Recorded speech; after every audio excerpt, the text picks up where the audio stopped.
So good, so good, so good. New spring arrivals are at Nordstrom Rack stores now. Get ready to save big with up to 60% off Rag & Bone, Marc Jacobs, Free People, and more. How did I not know Rack has Adidas? Because there's always something new. Join the Nordy Club to unlock exclusive discounts, shop new arrivals first, and more. Plus, buy online and pick up at your favorite Rack store for free. Great brands, great prices. That's why you Rack. K-pop Demon Hunters Haja Boys breakfast meal and Huntrix meal have just dropped at McDonald's. They're calling this a battle for the fans. What do you say to that, Rumi? It's not a battle. So glad the Saja Boys could take breakfast and give our meal the rest of the day. It is an honor to share. No, it's our honor. It is our larger honor. No, really. Stop.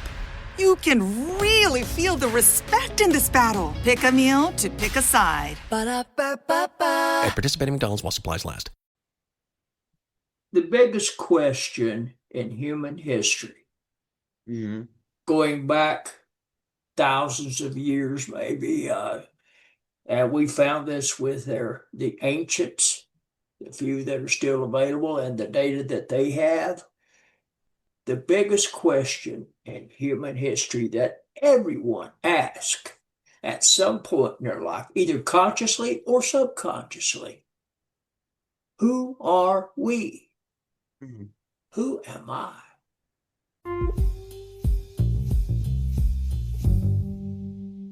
This is Dr. Andrew Rimby. Thanks for joining us here in the Ivory Tower Boiler Room.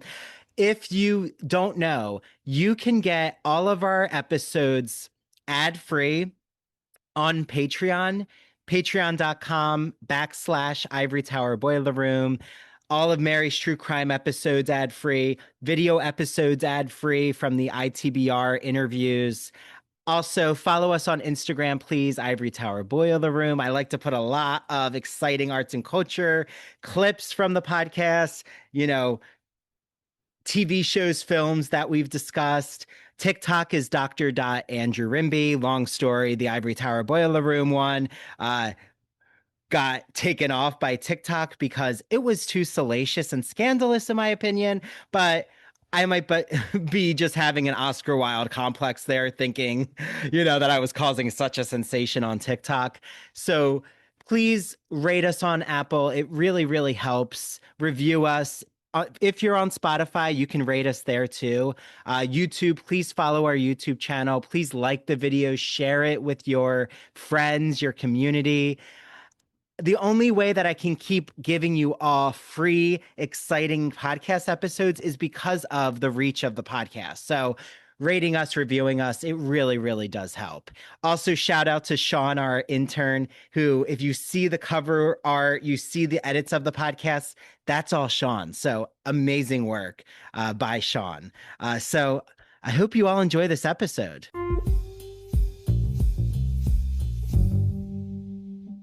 Hello. Person. How are you? I'm good. Nice to meet you. It's nice to meet you. Yeah. So first, how did you and Joseph find each other? Well, through a mutual acquaintance, another author here. I'm in the Atlanta area, and she had been working with Andrew, and I'd written some books, and yet I just wrote. I hadn't done any promotion at all, really. And I'm of an age that social media is not something that, I've ever really dealt with or know very much about. So I engaged Joseph, and we've become good friends. Yeah. Where are you located at, if I may ask? Wait, what did you say? I'm sorry. Where are you located? Oh, yeah. I'm by New York City. I live in North Jersey. Okay. Yeah. So I'm right outside Manhattan. Yeah. Yeah. I lived in New York City and Manhattan many years ago. Okay. Yeah. No, it's a great, great city. But I like Atlanta. I do. Here, wait, I'm just gonna grab your books, Rob. Yeah. I have family who moved from Jersey to like, what's it called? Where Callaway Gardens is. Yes. Yeah. So I've been to Callaway Gardens, I've been to Atlanta, and I love the like Piedmont Square, the Piedmont Park area of Atlanta. Yeah. Very nice. It's a great city. Um, but yeah, so no, I'm happy we're doing this pre-show talk. I looked through your talking points. How did you get interested in this? Just so I have some context. Well, just synchronicity. One thing Mm, led to another. My first book was more of an autobiography. mhm, When I was young, I'd gotten an education and postgraduate work and married, and we were ready to start a family, and everything was going great. All of a sudden, both my parents died, same year, 8 months apart. And I wasn't over that. And my wife was diagnosed with cancer. Oh my. And first, we thought we had it, and then it came back with a vengeance. And about the time we found out she wasn't going to make it, my only brother, who was a lot older than me, was almost like a second father to me, dropped dead of a heart attack. Oh my. Oh, And I'm 6 months later, my wife died. And wow. I went off the deep end with booze and just, Mhm. I was suicidal, you know. Mhm. And when I came out of that, I started down a spiritual path, not a religious path, but a spiritual path. Mhm. And eventually that led me into some other avenues. Uh, I was drawn to go to South America, to Peru, in the Andes, where I met a man, Dr. Alberto Villoldo, and I became a student of his on the shamanic path. Okay. And ended up meeting with a group of Quechua Indians that were known as the Quero, who had lived in total isolation and seclusion for some 500 years, high up in the Andes, at 16 altitudes of 16,000 or above. And they came off the mountain in 1994, and I was in ceremonies with them not too long after that. And I'd always had an interest in whether, the oldest question, are we alone in the universe? And are UFOs real? We've been told it was, the stigma had been attached to it. Yeah. And that was done in a very methodical way. And we now know. In fact, the British started to employ the nomenclature of UAPs versus UFOs because people would listen to the term UAP, but UFO, and they turn, oh, that's nuts, that's crazy stuff, that kind of thing. Now, our government has come out, and members of the government have told us that UFOs are real, we're being visited, and it's happening more and more frequently, and that we've been reverse engineering these alien spacecraft, of which we have a good many of them, along with alien bodies since 1947. And technologies have been developed. We had the technology we could, to provide everything from free energy. We could clean the environment, the water, the air, almost overnight. But not only that, but we could heal most every disease. But it's all being withheld from us. But we're coming to a point. A friend of mine just told me or sent me a message about a week ago or 10 days that the Bank of England has come out that they're taking precautions, putting plans in place to protect themselves because of something that's going to be announced or something that's going to be revealed in this theater very soon. And they've got the inside track more than I do, so they must know something that the rest of us don't know. Yeah. So it's coming. And, you know, you have two books, Rise of Human Perception, which is what we must do as a people.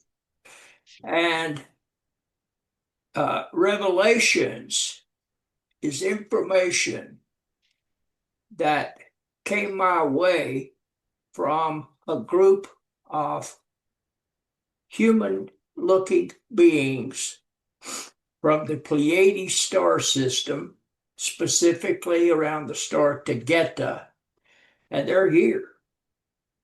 There's about 18,000 of them and several ships. Some are actually on Earth, but they're at all altitudes, up to and around the moon. And they're here to help us to ascend, to awaken. They can't do it for us because of universal law, the prime directive. They're not allowed to interfere, but they can provide us with the solutions, which they have all the solutions to our problems. So is this similar?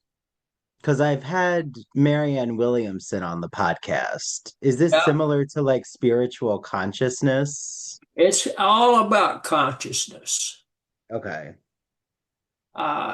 When we rise in vibration and frequency, we rise in consciousness. And they've told us, but when I first got all this information, Andrew, it threw me into an inner battle with myself. It wasn't that I didn't disagree with what they had said, but I didn't necessarily embrace it because it was put so direct and matter of fact. And I set out more or less to disprove a lot of the things that they had said. But what I have found is that our science, especially in quantum physics, have already proved that what they're telling us is the truth. In the 90s, we had the twin photon experiment that, revealed the existence of quantum entanglement and that the universe is a hologram. Here is there. We're all connected. And that's what they're telling. Yeah, my husband says that we're living in the Matrix. What would you think of a statement like that? He's right. We all that's another word for it. The field, some people call it the field, a container that we are, the universe, everything in the universe is a part of. And we are living in the a matrix is another word for it. Yeah, I'm definitely, like, when we record Thursday, I would love to like also bring up the idea of those who those who are questioning, right? Like you've even said you went through like a battle internally. Like how do you deal with the skeptics, right? Like thinking, how do you know this information? Well, as far as skeptics, I understand, and I don't argue with anyone. We are all on a curve of evolution consciously, and you are where you are. I've got close family members that, they're so locked into their religious beliefs that this sort of information is heretical. I'm a heretic to them, and my own sister, who's the only member of my immediate family that I grew up with is all I have left in the world, and we can't discuss any of this, and there's a lot of people like that, and that's okay. That's where they are.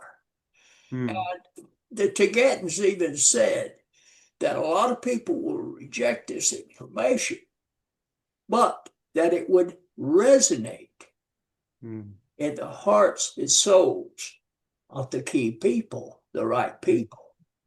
And even though this battle was going on inside of me, at the end of the day, I couldn't deny that it had resonated deep within me and loud. I couldn't escape it. I could not get away from it. So if someone doesn't embrace it, I understand that, and I'm not criticizing them. Besides that, I don't like controversy. It's nothing. So, like, who are other thinkers you would like put yourself in the same connection with? Like, are there other key people that like we should bring up, like people you would recommend to read more of their work or what they're doing? I would definitely recommend that people read the works of Greg Braden. He explains the science aspect so well that even I can understand it. I'm not a physicist, and certainly not a quantum physicist nor a theoretical physicist, but he explains this all with such clarity and in a way that you can't escape it. It makes sense, And I've learned a lot I see. from He did the Divine Matrix. Pardon? He wrote the Divine Matrix. Is that I him? think that's one of his books, yeah. Many, yeah. So he's a physicist. Well, he was trained as a geologist and engineering, and but he, back in the day, science is only like 300 years, a little over 300 years old, and there were a lot of false assumptions made. Back in the days of Isaac Newton, they didn't have the technology that we have now. They knew nothing about DNA. They didn't know the inner workings of an atom. They didn't understand any of that. And then in the 1850s, Charles Darwin came out with his Origin of Species, telling us that we evolved from the ape and that nature is built in conflict instead of cooperation, survival of the fittest. Nature versus nurture, and all of his theories have been systematically disproven, but yet it's being taught, Andrew, still to this day in colleges and universities. We were taught that human civilization began some 5,000 years ago. We now know that's totally false. We found out of place artifacts. I mean, tons of them. They first found them, something that they could date back, say, to 10,000 BC. It's got to be a mistake, and the scientists walked away from it because it didn't fit into that box that they were. That was my question is, like, even though those corporations that try to also disprove holistic medicine or ashwagandha or marijuana or anything that even essential oils and their healing properties, like how much are you willing on the podcast to talk about the corrupt nature of these industries? Like, why are they creating this false illusion for the general American?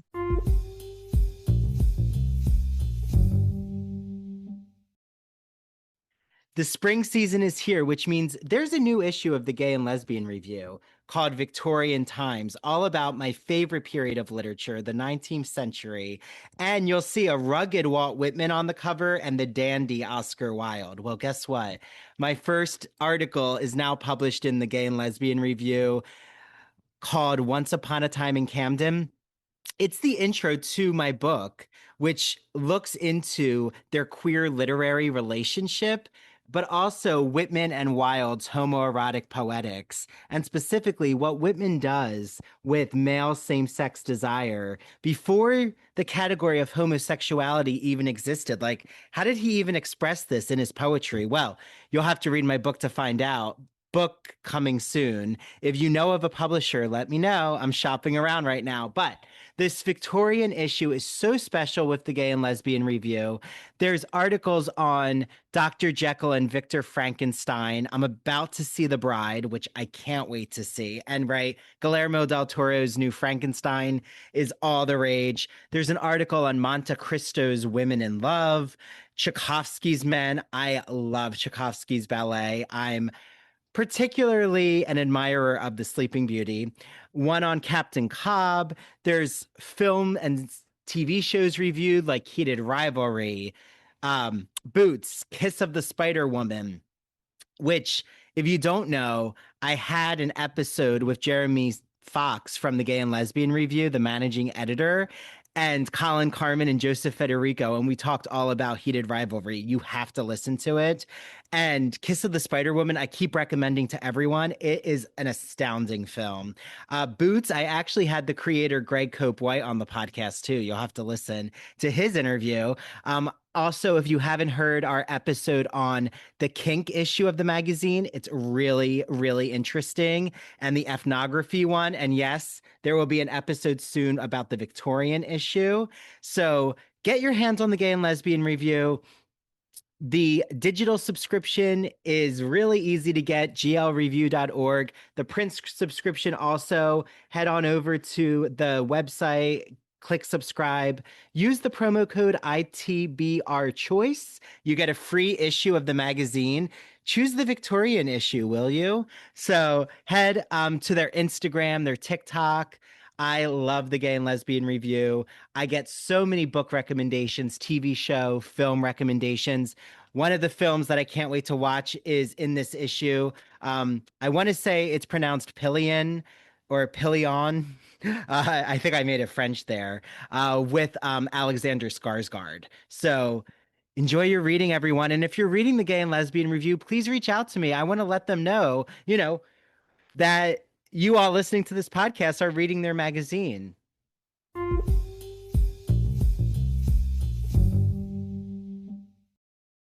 Now that the spring semester is here, I am so excited to let you all know about a publisher, an independent publisher that's celebrating 40 years of great books called Broadview Press. I love Broadview Press.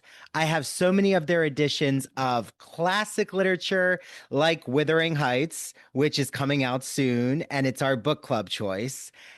And they have so many academic books for instructors and for students and the general public. So I've had so many exciting guests on, from guests talking about The Wonderful Wizard of Oz, guests talking about vampire literature, horror literature.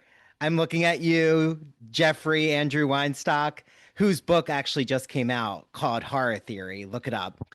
And I cannot wait because I have two exciting guests coming on soon. And I've recorded their episode, so I know that it's going to be such an interesting conversation. The first is Rachel Tucholsky, who wrote a book called Writing on Fire, a fierce yet friendly guide to writing humanities essays in college. I've used excerpts of it for my Writing 2 course at Montclair. It has gone over so well. I just love what Rachel does, and we get into this in our episode about this metaphor about writing on fire, like how that's a great way to think about free-flowing, brainstorming, creative ideas, and getting into that flow state, which, as Rachel explains, happens not just in writing, but in many other avenues. And then the other guest that I have on is David Starkey, who wrote a book called Academic Writing Now, A Brief Guide for Busy Students. It is designed to cover the basics of a college writing course in a concise, student-friendly format. Each chapter concentrates on a crucial element of composing an academic essay and is capable of being read in a single sitting, which, you know, for a generation, myself included, I think all of us now, just consumed by digital media or just this attention-grabbing technology, reading in a single sitting is definitely a plus. So head to Broadview Press, use the promo code Ivory Tower, and you'll get 20% off every single book in their collection. There's also a really cool digital library collection they have. So if you're a librarian, take a look at that. Message me. If you're a librarian, I'd be happy to show you what that new collection looks like. And I hope you all enjoy your reading.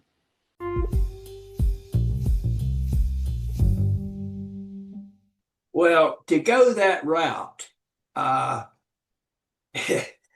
that's a mouthful, believe me, because I don't know how much of the books you've had a chance to read. But one of the things that I put on here is that our Star Wars movie. Oh yeah, that seemed interesting. Okay. Yeah. I'd heard some time ago some insiders say the Star Wars movies were really closer to being historical documentaries. And there were indeed Star Wars, but it didn't happen in a galaxy far, far away. It was right here, the one that pertains to us anyway, was right here in our own solar system, not just in our galaxy, but right in our own solar system. If you look between Saturn, Mars and Saturn today, you'll see a huge asteroid belt. There was a planet there called Tiamat. And a war ensued between the Federation of Planets and the reptilians. They had come up to Earth some 40 to 50,000 years ago. Sumerian tablets say 250,000 years ago, but the Tibetans say that's wrong.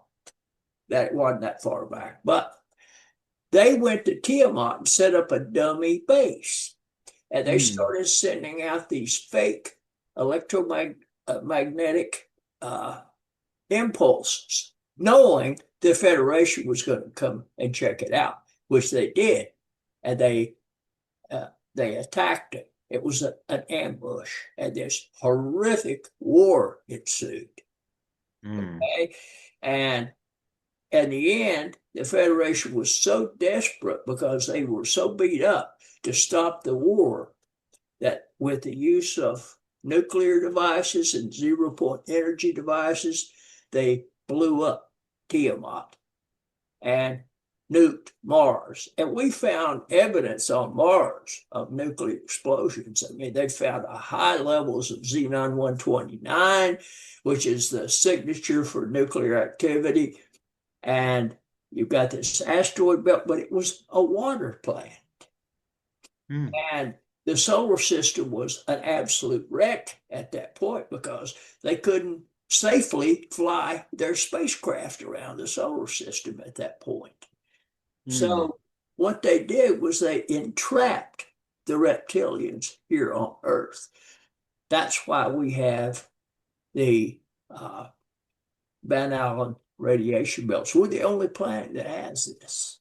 It's all done from what they call the Lunar Space Station by a very old, 12,500-year-old digital computer system powered by nuclear devices. There were 12 of them, but 8 of them have failed. There's only 4 left. And what it really does is there's Earth was 5D. It still is. But our frequencies have been suppressed, making it 3D. They call it a frequency suppression device. It's a technology. And if we were suddenly thrust into 5D, a lot of people would not be ready for it, couldn't handle it. Yeah, like what So I don't know about getting too deep into that. yeah, but like what are some ideas about well, first, what was your postgraduate studies in? Pharmacy. Oh, okay. Yeah, so I'm sure you have some feelings about the pharmaceutical Yeah. industry. I'm almost embarrassed now that I was ever a part of that because I think we've been lied to and used. I'm all in favor of avoiding any pharmaceuticals that I can of any kind. I'm all in favor of self-healing techniques and holistic approaches. Like how are you what do you feel about yoga? I'm a practicer of I'm a yoga. big Yoga. yoga supporter. I do yoga daily. Yeah. I Yeah, didn't like do what it do you today, feel like? come to think of it. Yeah, like we could even talk about like what is it about yoga that you feel is so because like I know for me it provides such a clarity and connection of groundedness. Like do you think it just helps you achieve a certain level of consciousness that's not really available in our like hectic lives right now? Well, I sit a lot and Mm, uh yeah, I write. And yeah. what happens, you can only have 100% of energy. It's like you can have 100% of anything, right? But that energy gets pent up in our muscles too. And the yoga, stretching those muscles out, releases that energy. And you have, instead of say 75%, you suddenly have 100% of energy available to you. And this not only affects your rest of your body, but also your brain and your Mm, heart. yeah. It's that mind and body connection they talk about. Well, the heart brain connection, Right. Brain, okay. which I talk about the existence of it and how to bond, to marry the heart with the brain. This Mm, is something that everyone should become aware of, Andrew, because in 1991, a French researcher discovered that we have some 40,000 sensory neurons concentrated in our heart. Scientists are now calling it the little brain in the heart. And I mean, there's now a wealth of evidence to back this up. They later discovered that these are like brain cells, okay? The sensory neurons are brain cells, but they're 100 times more powerful than those in our head. And they think and remember independently of the brain. Yeah, you walk into a room and you take in everything, but the brain selects out what it's going to pick up on, but the heart could pick up on everything. By bonding the brain with the heart, and these neurons are all floating around, they're looking to connect with one another, but through a technique that has been worked out, you can literally bond the two together and create this neural platform, this harmony between the two. And it enhances your memory, your thought process, and you can gain deep intuition on demand. Have you ever picked up the phone to call someone you're close to, and as you picked up your phone, they were already there? yeah, like you knew that you both were thinking of each other in that moment. Yeah, Yeah, it's like that's a it's a form of simpatico it's a form of, synchronicity. what if you could do that on demand? Yeah. Well, that's what I was gonna say is like for those specifically as a trained like humanities PhD scholar, right? I always think of sources and facts, like where are the sources? So like when you were writing The Rise of Human Perception and Revelations, like what as you were writing, how did you like structure your narrative? Like did you work from like different sources you had? Like what was your writing process like? Well, I had gathered a tremendous amount of information, and I took certain ideas like how we pray, the heart-brain connection, and then I started looking for bits and pieces, fragments that would either negate those ideas or give them some credibility, and I did, and I went from there with them. Yeah. You know, it It's was very I'm a Walt Whitman scholar. It's very Leaves of Grass, like the way that Whitman self-published, and just like poetry is such a expression. In my opinion, it's the most human emotive consciousness raising type of genre yes. of feeling that raw energy, like not really filtering it. Well, the biggest question in human history, Mhm. going back thousands of years, maybe, and we found this with the ancients, the few that are still available, and the data that they have. The biggest question in human history that everyone asks at some point in their life, either consciously or subconsciously, who are we? Mhm. Who am I? Now, Mhm. the ancients had concluded, they didn't have science, but they had concluded that we are more than what we are told, that we are all connected, and we're connected with each other and with the world around us. Mhm. But they couldn't back it up with science. This is just what they believed. Well, when modern science took hold some 300 years ago, they started asking this same question too. And this is where they started forming many false assumptions that life on Earth was random, that human life was random. We are in no way connected to our bodies, that we are not connected with our with the environment around us. And all of those assumptions have been overturned. Mhm. But yet the public isn't aware of it. It's like, Mhm.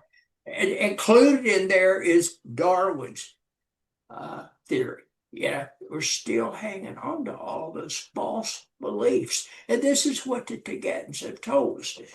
When they left the reptilians here, they're going to come back and clean up the mess. But I don't know what happened, but it's been 12,500 years ago. And they came back in force in 2008. And they've been here ever since. But they were here before that, too. They'd come in 1952.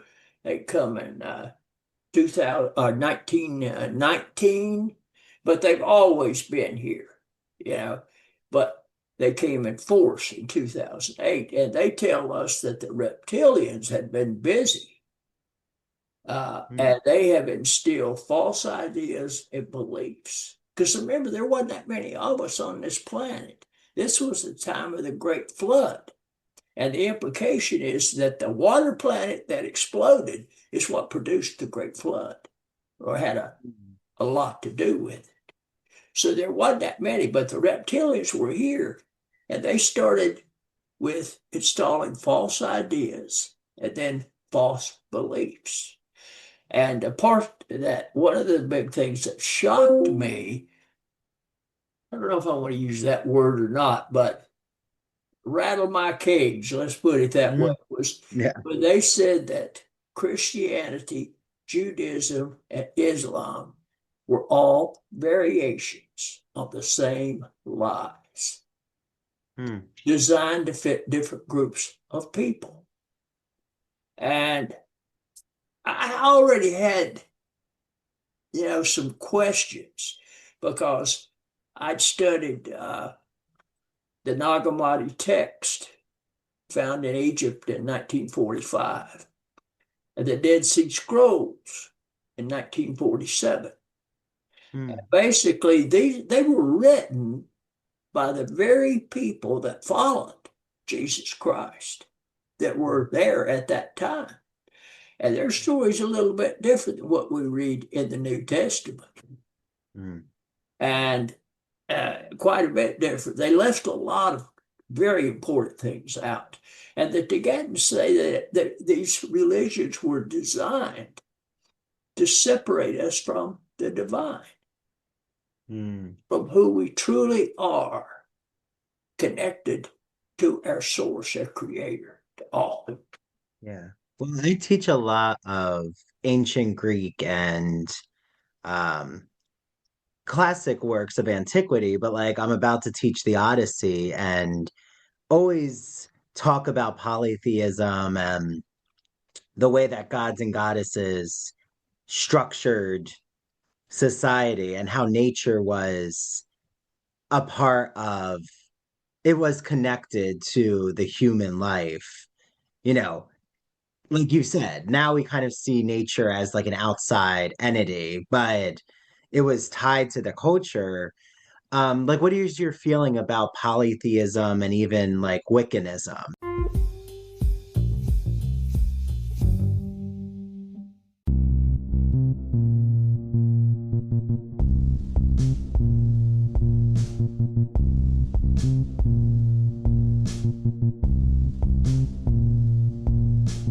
Welcome to Severed, a podcast week dropping new episodes every Monday. Severed True Crime and Severed Paranormal episodes deep dive into murder, mysteries, and the otherworldly in a concise format. A 7-minute story to frame the case with thoughtful analysis and our usual banter. We sometimes find the lighter side of darker cases. We offer 3 spin-off shows, Severed Strange Stories, Severed Haunted You, and Severed Serial Killers that highlight the unusual to lighthearted topics from the digital dumpsters of true crime, haunted universities, and the minds of madness like Ted Bundy and Jeffrey Dahmer. We are your co-hosts. I'm Harry Chambers. And I'm Drew Hudson. Listen on all major podcast platforms, including Rogue Media Network and Radio Garden State. Follow us on Instagram at severed_podcast. With Sam's Club, you have the freedom to shop your own way. Curbside pickup, delivered to your doorstep, come in and grab it yourself. Yes, yes, yes. They've got plenty of options. Your call. Say yes to shopping the way you want. Join now at samsclub.com/yes and. You must be 18 years or older to purchase a membership, and membership is subject to qualifications. Visit samsclub.com/yes and for details.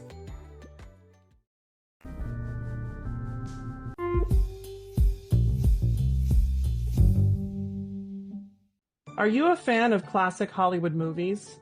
Are you a fan of queer cinema? Then do we have the podcast for you. Hello, everyone. I'm Christian Garcia. And I'm Luke Del Mar. And we are your hosts of That Old Gay Classic Cinema, where we take a look at some of the greatest films of all time and analyze them through a queer theoretical lens. Let's be honest. LGBTQIA+ people have been a part of Hollywood since its inception, and this podcast celebrates those artists and entertainers of yesteryear while also taking a closer look at the queer-coded characters and stories in classic Hollywood films long before queer representation entered the mainstream. So follow us down the road of classic cinema as we give you a guide to some of the films that touched our hearts, brains, and even gave us courage to be ourselves. You can listen to That Old Gay Classic Cinema wherever you get your podcasts, and be sure to follow us on Instagram, YouTube, and TikTok. All right, listeners, we're ready for our close-up.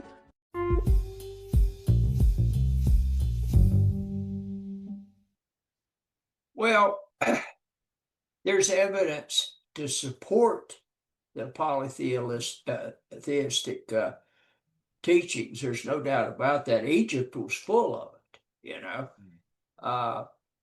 and I think so was Greece. Ancient Greece was. But the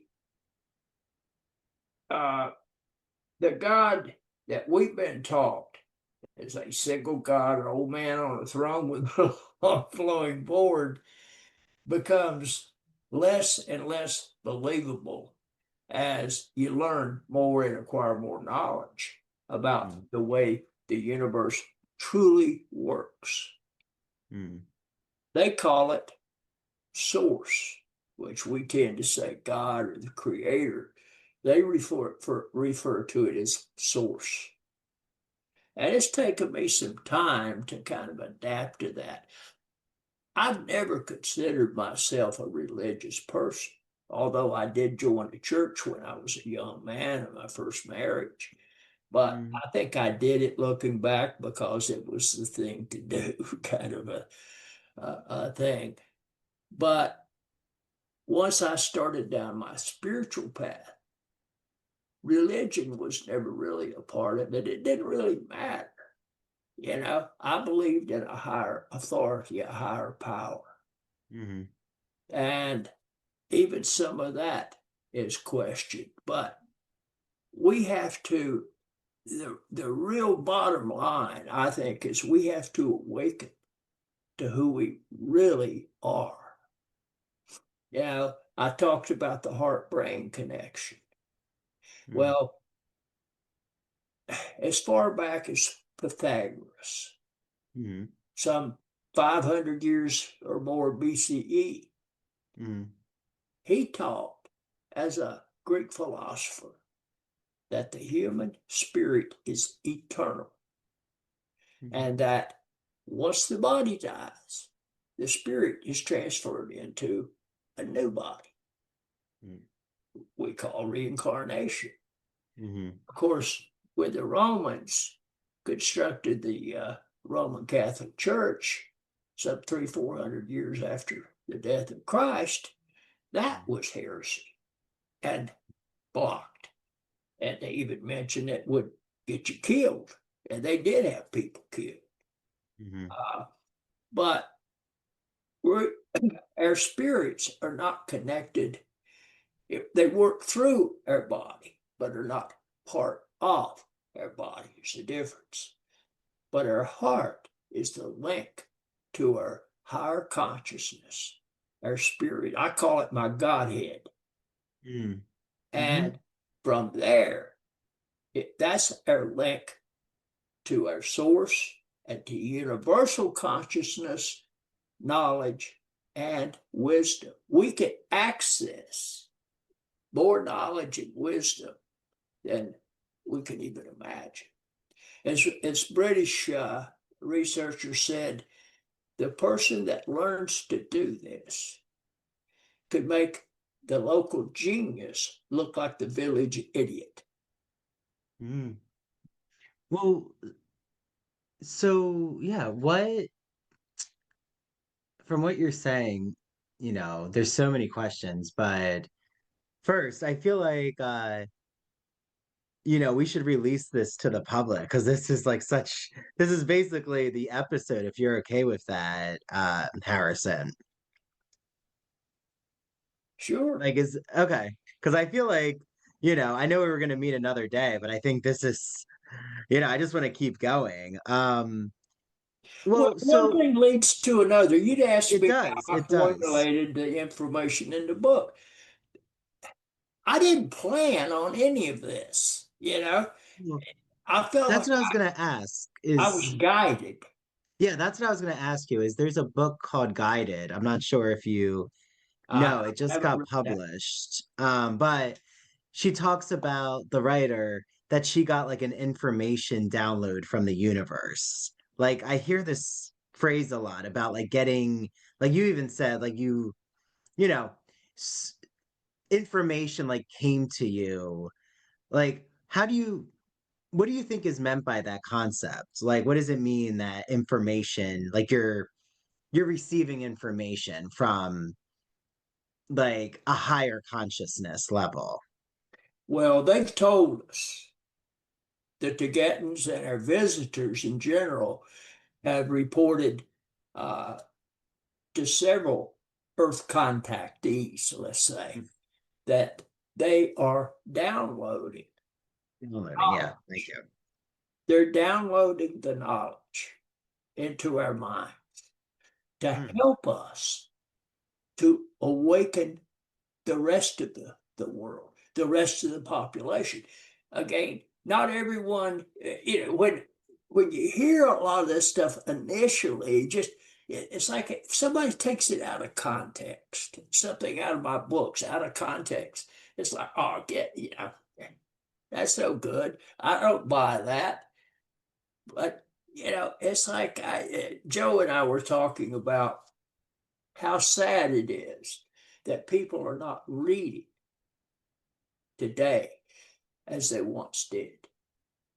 And when you don't read it, everybody's at some point, I would say everybody, maybe not, but people who have been readers have read a book that was later made into a movie, and they go to see the movie, and invariably they're disappointed because it cannot tell the story that you read. There's just no way. There's so many little details that construct that story that make it whole. You can't put that in a book. You can't put it on film almost, You have to know from a lot of different angles and sources. When I started on this, I had to look at astronomy. I had to look at archaeology, theology, quantum physics, theoretical physics, meteorology. You have to incorporate all of it, at least pieces of it that relate to whatever the topic is, to really understand the full story. And I have a friend who she's astrologist. She's very gifted at birth chart readings. Is there a connection between birth chart readings and what you're talking about? How do you weigh in with astrology? Well, I've never been a big follower of it, but what I have followed, there's some validity to it. I can't deny that. But you'll find that I've learned the hard way. I'm not a young kid anymore. I know you probably think I'm 28, 29, but I'm really a little older than that. Yeah, I thought you were, under 30. Yeah. But, the one thing that age gives you is perspective. And that's a gift. There's drawbacks galore to getting older, but your body starts to give out in certain ways. But it gives you a different perspective, and your priorities change. I was talking with a friend just over the weekend. He said, it's funny how things that I used to really love to do, or were very important to me, no longer matter. He and I are the same age. We grew up together.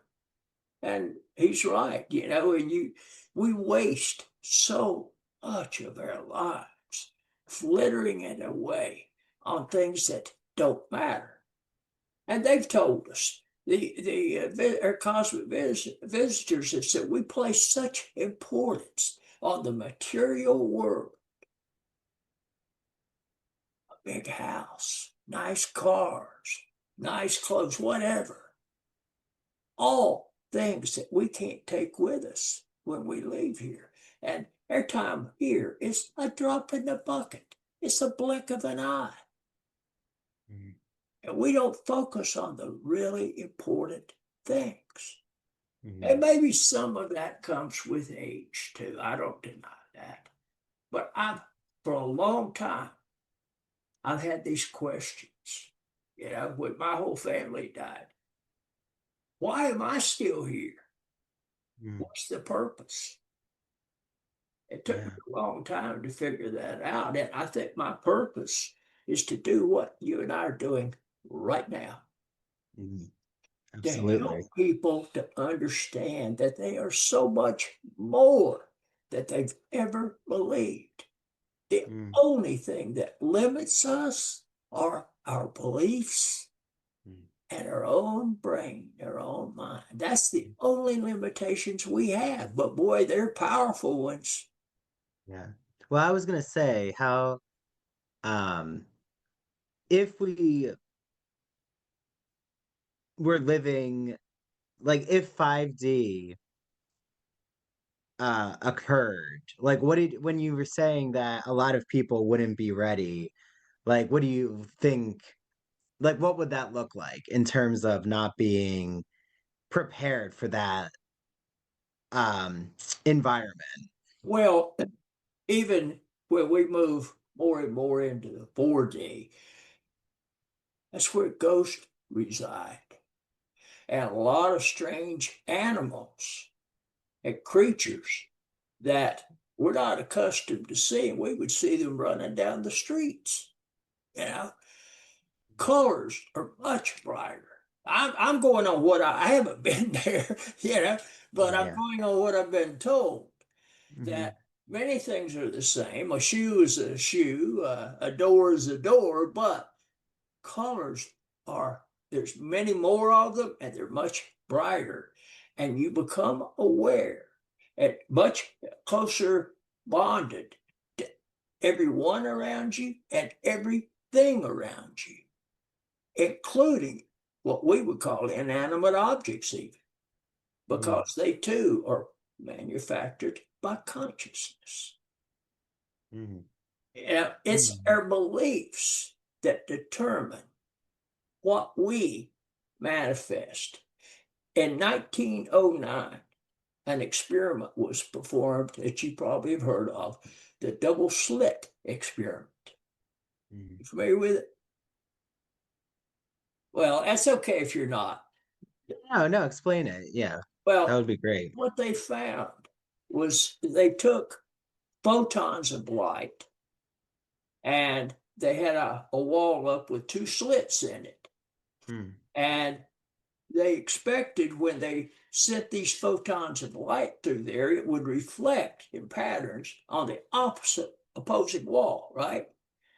But when they observed it, or not only a human looking at it, even when they were photographing it with a camera, it changed the very nature of the light. And photons are what everybody has. That's what we're made out of. It's what the material universe is made from, are photons. Without looking at it, they were a straight line.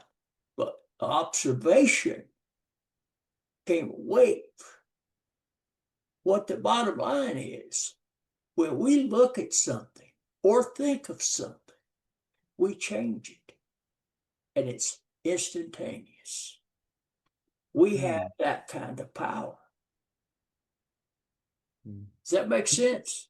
Yeah. What would that, like what would an example be? Like if you're like if you explained that to the public, like what if we look at something we could change it? Like is there like something most that's people coming know to your that mind? prayer works, right?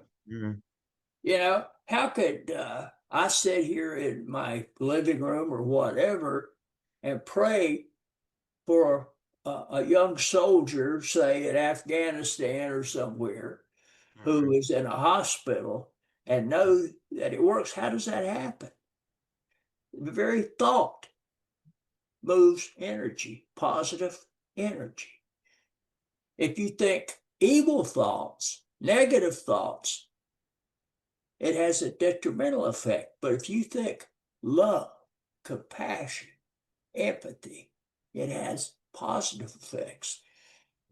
This is not my opinion. It's not a theory. It's been proven.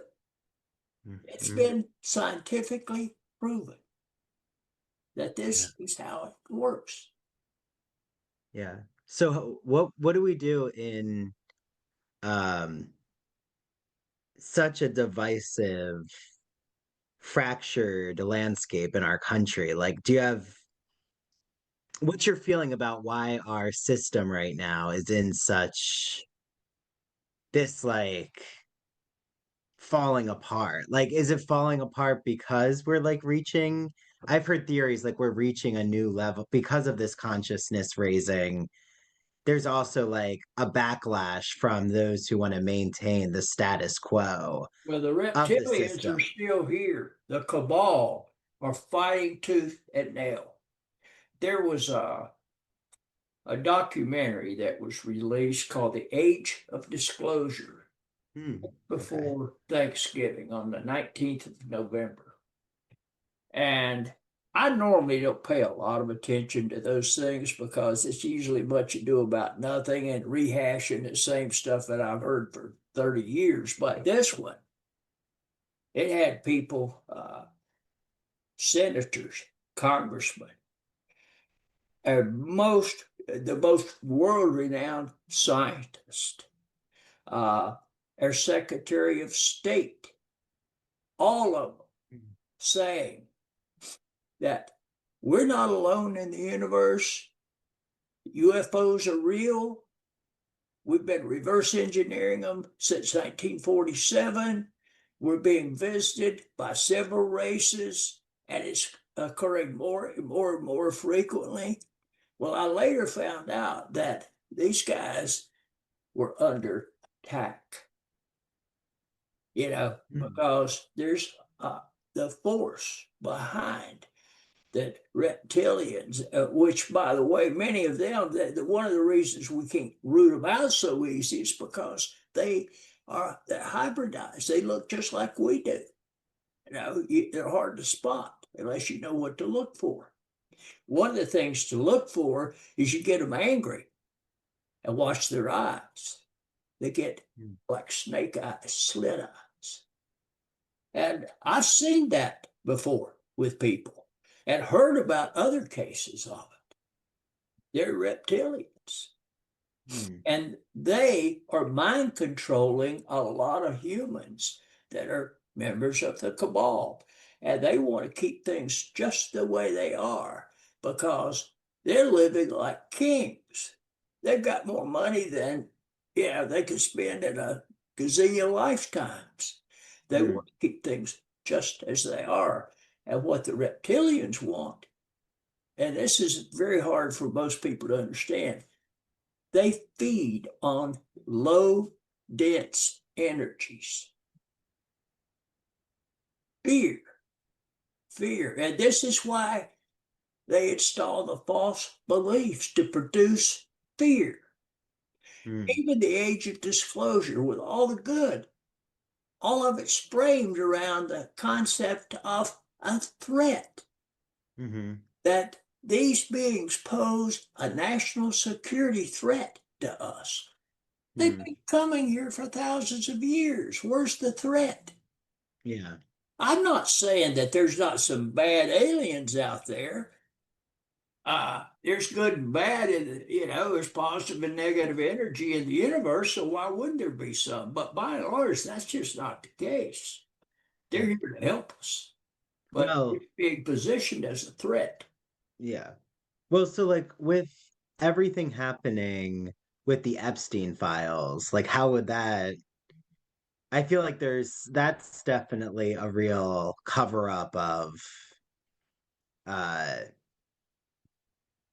just seeing elite culture in the criminality that was happening and all this cover up. Like why would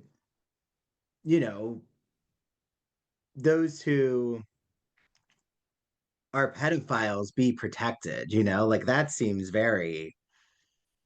Well, it's sick to say the least, and I don't need to say that because I'm sure millions of people have said the same thing. Yeah. But I don't, this may sound odd, but I don't pay a lot of attention to that because to me, it takes me away from what I know where my priorities need to be. I need to be awakening. I need to focus on my inner feelings, avoid any emotion that is fear-based, whether it's envy, jealousy, greed, anger, frustration, worry. All of those things are fear-based, and they're keeping me away from my destiny.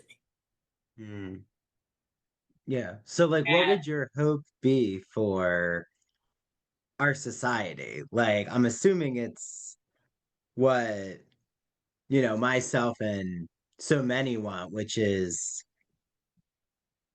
us to harness love and empathy and work in collaboration as communities of all different, um, cultures, races, like understanding that we're all in this together. well, in my experiences, no matter what you put out there, people think, what's in it for me? Mhm. And unless you can show them that there's great benefits to be derived from doing the things that I've talked about, they won't do it. They'll go back and ride the bucking couch and watch television, or whatever. And they won't focus on it because, for one thing, we've developed a lot of bad habits. And we've had these things installed on our brain since birth. John Locke, one of the Enlightenment philosophers, said we're born with a brain, and he called our brain the tabula rasa, which is Latin for blank slate. Blank slate, yeah. And that as we grow, we acquire experience and we're taught certain things. But this is all separate from our spirit. I remember being in the crib. I have those memories and have had them since far back as I can recall. And I couldn't speak yet, but I understood what was being said around me. I understood English. How could that be? I couldn't even talk. But it's true. That was spirit.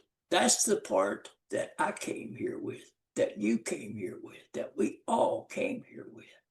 But as we go, and we're very much in touch with that as babies, as infants, and we have those memories. But as we grow and evolve, by the time we're 6 years old or 8 years old, we started to forget those things. Yeah. So, like, if we right, like reconnect. Yeah, but if you're in positive frequency and energy and you like achieve a higher vibration, like what it seems you're suggesting, and you do this so well in your work, in your books, is you're not living in a fear-based society, and you're not being sucked and pulled into just this dark cloud of constant anxiety. And like I feel like technology right now, I talk a lot with educators about like how digital media, how like our whole time has been sucked and consumed by social media scrolling and like not really being able to focus on like one task at a time. And it does seem like even AI, there's uh a lot of money to be made, but it also distracts the public. Well, I mentioned to you that the reptilians installed fear into us, right? And a big way they did this was through religions. Now, let me just say, I'm all in favor. I'm not anti-church. They've done great things. They continue to do great things. Depends on the church, but when they start speaking hellfire and damnation, you're going to burn in hell if you don't believe as I do. That's where we part company. I don't have much time for that. But the next big thing that they did in the way of controlling us, actually enslaving us, was through mass media. It's done more harm than we can possibly imagine. Commercials, the news, all fear-based. I quit watching that stuff. You know, I used to follow politics. Politicians are but puppets for the cabal. All governments, well, most all governments of the world are but puppets for the cabal, the people behind the secrecy on UFOs, behind all the reverse engineering and all of that. But they keep us in fear. And I would follow politics and I'd watch these talk shows. Of course, I watched the ones that I agree with, right? At the time, I'm going back 25, 30 years, but what I finally realized that even though I agreed at the time with what was being said, at the end of it, all that happened was that I was upset and angry. And for what? It was like getting all dressed up with nowhere to go, you know? I mean, they're not calling me up to be on 60 Minutes or what have you, you know, to discuss my political viewpoints. You know, what impact? I lost a close friend because of his insane political, not because we differed so much, but because he could not let it go. He just could not get out of his own way. You know, he was so captured by what he was hearing in the news. And he was so angry. Cost him his marriage. His wife finally they'd been married for 35 years and he just, it destroyed their relationship, you know? We have to, as the Tibetans have said, we have to learn to say a little 2-letter word. N-O. I'm not buying into this anymore. And I stopped it. For the most part. So like when people say like have made comparisons to like our current political environment and bringing up also like propaganda in news and mainstream media, that like fear-based thinking, but also like I think of Jim Jones and that kind of controlling manipulation. Like how similar do you think cult behavior is to the way like you're describing mass media creating like a tornado of fear and anxiety? Well, it's all orchestrated and it's all been planned in a very systematic and methodical way. I'm convinced of that. You know, and yet we do have a choice. We just choice to consume. So why do you think so many people continue to, you know, live their daily lives in fear when we could be living in a more open-minded, enjoying our daily life without that they negativity? don't know any better. I mean, you know, when you're raised that way from birth, you know, and you're thrust into this world, and because it's amazing what we can start calling normal, and we can adapt to almost any condition, and we've shown that throughout our history. We can adapt to almost anything. You ask most people, I was asked a question many, many years ago, Harry, what is it that you want? What is it that you want? And I thought about it. And I finally answered, I said, I just want to be happy. Isn't that what we all really want? To be happy. And when you raise your vibration, people say, well, oh, you'd asked me earlier, what does that feel like? What does that look like? Oh, yeah. Have you ever been, when you've been in love before, like puppy love almost, it's that same feeling that you can have all the time. Pros, just because something on the job runs out doesn't mean you have to. Order it on the Lowe's app. Milo's Pro Rewards members get free same-day delivery on eligible orders over $25. Get the fasteners, hardware, or tools you need to keep the job moving. Order by 2 p.m. and get eligible in-stock items delivered right to your job site by 8 p.m. Members get more at Lowe's. Loyalty program subject to terms and conditions. Subject to availability. Restrictions and terms at lowes.com/shipping terms. Subject to change. I always consider it like when, like even talking to you right now, like when you have that like goosebump kind of just like a satiated calm and almost like a flow state, like constantly being in a flow state of being. And I do notice, like if I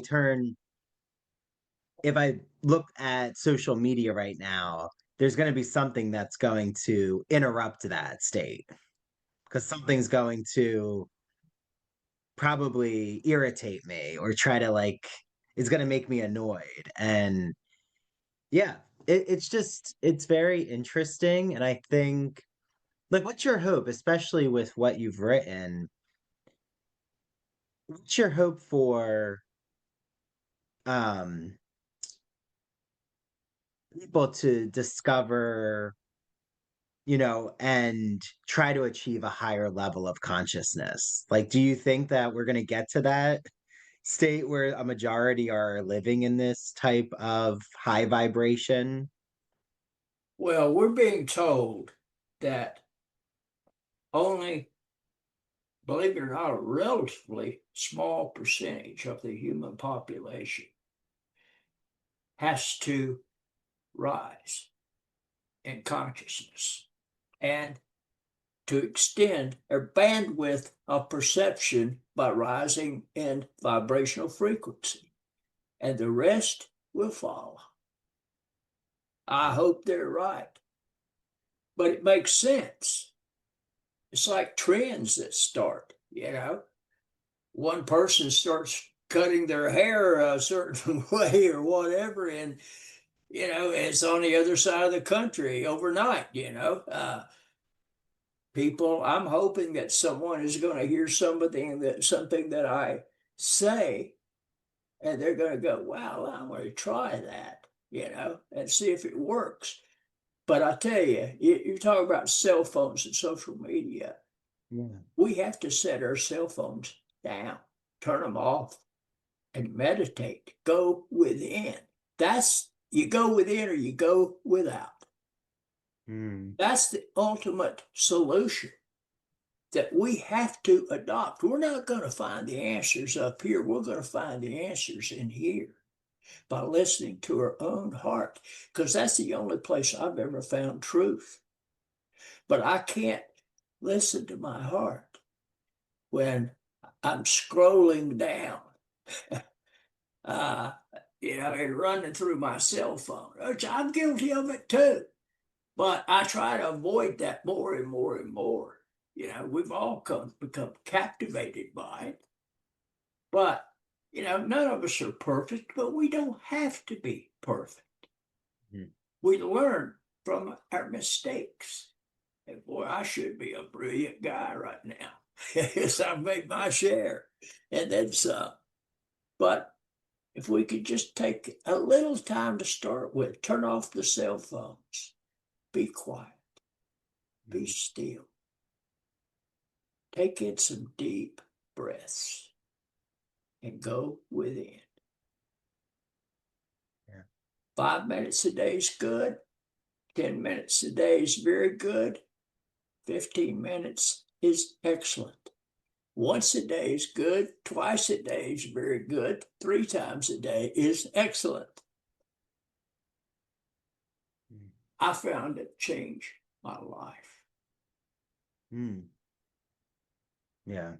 No, meditation is something I'm trying to incorporate more of. I keep talking about just unplugging.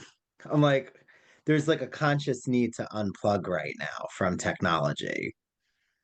Like, not from this kind of technology, but technology that's more you're not in control of, collaborating or being in community. Like mindless like mindless scrolling is a good example. Doom scrolling, right? People get sucked into just continuing to see negative news. And take it in, and it goes right into the core of our brain and produces enzymes and hormones that not only cut us off from our true self, but they're destroying our health. mm-hmm. Because we've also proven in science that that positive emotions directly impact DNA, the stuff we're made of. And negative emotions lock them up like that. Light them up like a fist. Whereas the love and the light emotions and compassion and empathy loosen them up. And they even start to produce new DNA. Yeah. And this is scientific, peer-reviewed science. Yes. Yeah, there's a lot of neuroscience work that's been published, popular literature about how, like exactly what you're saying, Harry, about positive emotions correlating with, gut health, lower, even reading for 6 minutes lowers your cortisol levels. Yes. And yeah, so, those who are listening to this, even if, right, there's going to be skeptics, naysayers, however, I don't think there's no harm in wanting to, there's no harm in wanting to, live in the positivity, right? Like, that's a good thing. That's literally a positive. Like, that's not, affecting harm on people. That's everyone trying to achieve a higher level of being and consciousness. So I think it's incredibly powerful. And I'm really glad that you're writing. I think that we need more, of these conversations. And well, one other thing I was going to ask you is, do you think that the COVID pandemic helped open these conversations or made uh, the system of materialism and capitalism even more, like these systems became even more severe? Like, was it more of a positive gain or a negative gain? I don't know. I honestly can't answer that.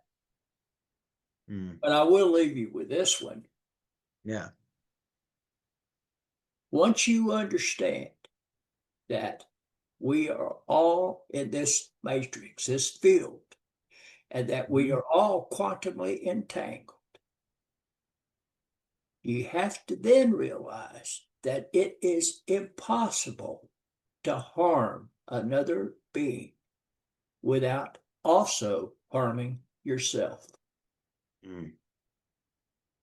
That's powerful. Well, we'll leave it there. Yeah, I mean, I could talk to you forever, but for everyone out there, like, how can they find your books? Where are you available?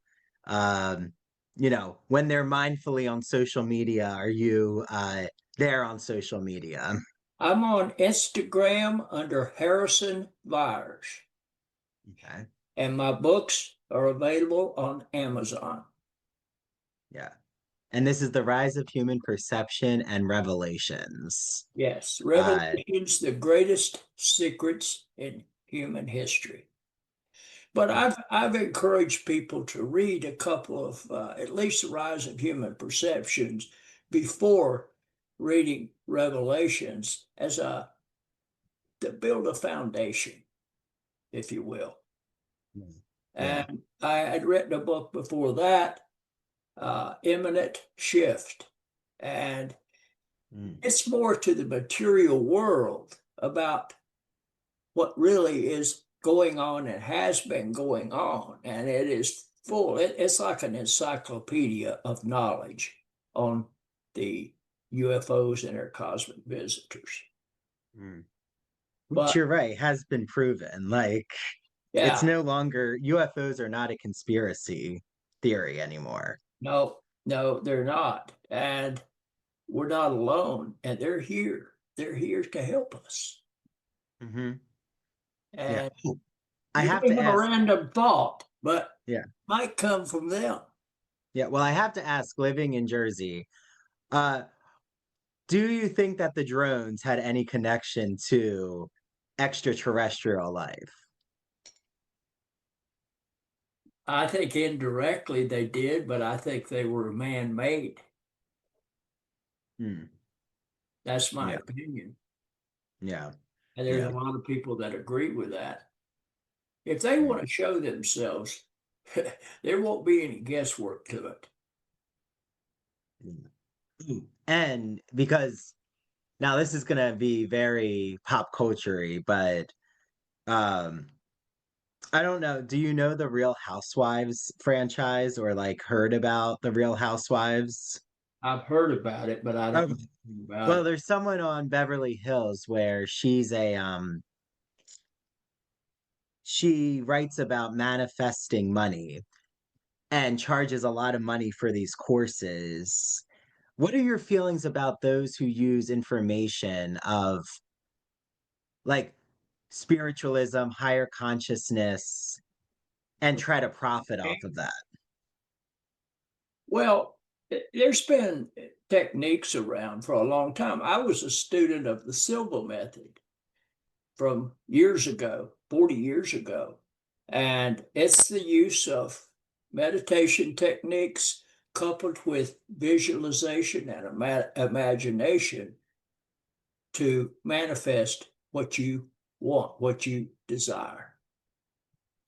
And I built a business using those techniques. You know, it works. It works. But by the same token, I would rather people look at it in terms of the real power that we have as spirit beings and focus on a rise in their own vibrational frequency to a love vibration and avoid fear. Yeah, I guess how I should phrase it is like, just like in any, like with humanity, like, do you believe that there's bad actors who, and I'm not saying she is or isn't, because I haven't like read her book, but are there bad actors who like use a kernel of some ideas of like, say, what you've written about, and they try to just become like a charlatan? Oh yeah, they're out there. There's positive and negative energy, and there's good and evil in the universe. And some people are going to embrace the negative and the evil. It's just fact of life. Yeah. How do we recognize? I know this is like deep virtue ethics question, but like, how do you, Harry, recognize those who have malintention? I go to my heart. If I ask my heart a question, the answer is almost instantaneous. If I start getting a story with the answer, that indicates it's coming from my head, trying to use logic and looping the logic and reason of my brain to come up with the answer. But the heart gives you a direct answer. It's usually brief and concise and almost instantaneous. But you have to be quiet and still. Yeah, I've learned I'm going to practice a 5-minute meditation after this. You've convinced me. I need to do more of this. Looking within or hearing being still. This was wonderful, Harry. Thank you so much. My pleasure. Yeah, and I love chatting with you. Like I said, I didn't know whether or not, we were gonna like jump right in, but we did, and I'm grateful because I think that, we really got so many uh perspectives, ideas, you're thinking, you're theorizing. It's, very, very interesting. And I hope more people, look you up and, try to practice that stillness and practice positive thinking because we Well, need it. we do need it. If it goes back to the question that Joe and I were speaking of the other day, is trying to get people to sit down and read. Because if you Google for all your knowledge and use the internet, almost at best, you're just going to get fragments, pieces to the puzzle, but you're not going to get the whole story. And on top of that, you're generally getting someone else's opinion. Doesn't mean it's invalid, but how do you know that? Because I've listened to things and went, wow, and then found out, yeah, that might happen, but it was a 1 in a million shot. Somebody is almost like the person you were alluding to a moment ago. They take some fragment out of context and develop it into something that really doesn't exist and sell it. Yeah. The code of personality is a whole other topic that, we should talk about. But, thank you, Harry. And I'm excited for the public to hear this. Good. Yes.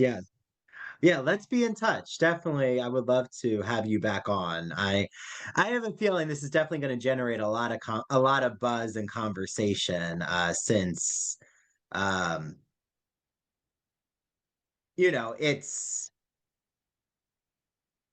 it's so important, but it's also something that a lot of people have tuned out or haven't centered in their life to think about awakening and thinking about their consciousness. Yeah. Well, you're going to find out one way or the other. And it's like I told the Bank of England story. Something is going on. This is coming. Whether you want it or not, we're going to be walking into another world. And I don't think it's going to be that far off. I've been hearing 2027 for years, and it keeps coming up from various angles. And when an institution the size of the Bank of England is taking precautionary steps to protect themselves, for the response the public may have to this, it's pretty hard to deny. And I want people to be prepared, not be caught flat-footed. Especially these last two books will help them to do that. Rise of Human Perception and Revelations, the Greatest Secrets of Human History. Available on Amazon. Available on Amazon. And at Harrison Viers on Instagram. Yes. Yes. Thank you, Harry.